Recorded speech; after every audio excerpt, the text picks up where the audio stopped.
with this knowledge already in mind.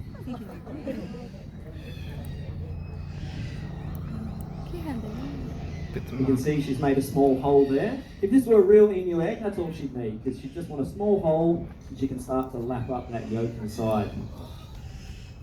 Here at Bird Show, we make these eggs out of plaster every day for her. Make sure there's a nice treat inside. You can see that instinct is so strong, she's going to...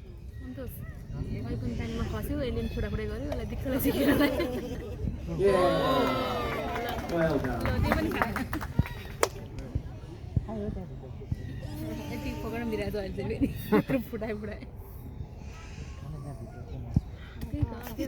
One right here.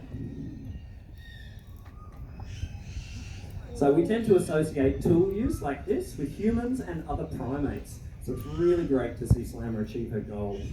And perhaps we have more in common.